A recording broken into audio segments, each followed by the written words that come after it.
A reading from the book of the prophet Isaiah. How beautiful upon the mountains are the feet of him who brings glad tidings, announcing peace, bearing good news, announcing salvation, and saying to Zion, your God is King. Hark, your sentinels raise a cry. Together they shout for joy, for they see directly before their eyes the Lord restoring Zion. Break out together in song, O ruins of Jerusalem. For the Lord comforts his people. He redeems Jerusalem. The Lord has bared his holy arm in the sight of all the nations. All the ends of the earth will behold the salvation of our God. The word of the Lord.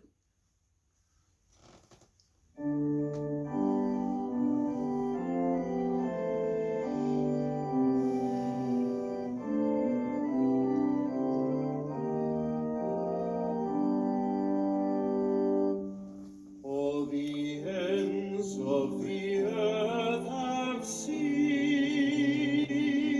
the saving power of God. All the ends of the earth have seen the saving power of God. Sing to the Lord a new song, for he has done wondrous deeds. His right hand has won victory for him, his holy arm. All the ends of the earth have seen the saving power of God. The Lord has made his salvation known. In the sight of the nations, he has revealed his justice. He has remembered his kindness and his faithfulness toward the house of Israel. All the ends of the earth have seen the saving power of God. All the ends of the earth have seen the salvation by our God.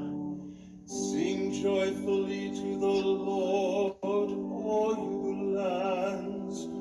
Break into song, sing praise. All the ends of the earth have seen the saving power of God. Sing praise to the Lord with the harp and melodious song, with trumpets and the sound of the horn. Sing joyfully before the King, the Lord. All the ends of the earth have seen the saving power of God.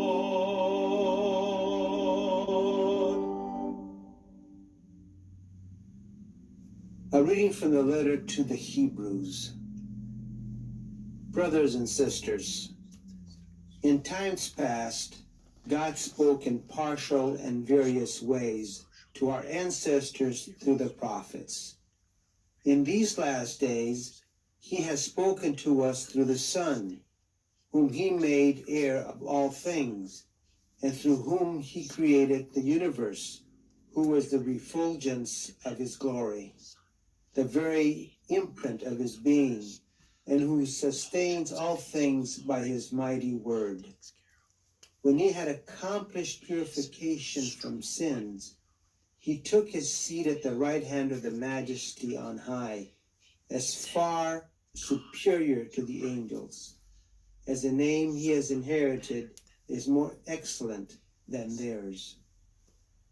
For to which of the angels did God ever say, "You are my son, this day I have begotten you"?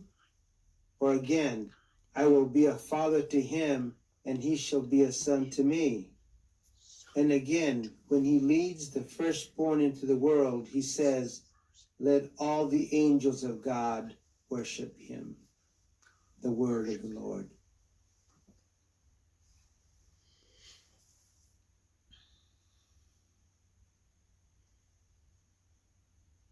A reading from the Holy Gospel according to John. In the beginning was the Word, and the Word was with God, and the Word was God.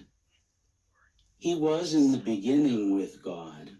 All things came to be through him, and without him nothing came to be. What came to be through him was life, and this life was the light of the human race. The light shines in the darkness, and the darkness has not overcome it. A man named John was sent from God. He came for testimony, to testify to the light, so that all might believe through him. He was not the light, but came to testify to the light. The true light, which enlightens everyone, was coming into the world. He was in the world, and the world came to be through him, but the world did not know him. He came to what was his own, but his own people did not accept him. But to those who did accept him, he gave power to become children of God, to those who believe in his name, who were born not by natural generation, nor by human choice, nor by a man's decision, but of God. And the Word became flesh, and made his dwelling among us, and we saw his glory. The glory is of the Father's only Son, full of grace and truth. John testified to him and cried out, saying, "This was he of whom I said, 'The one who is coming after me ranks ahead of me, because he existed before me.' From his fullness we have all received grace in place of grace, because while the law was given through Moses, grace and truth came through Jesus Christ. No one has ever seen God. The only Son, God, who is at the Father's side, has revealed him." The Gospel of the Lord.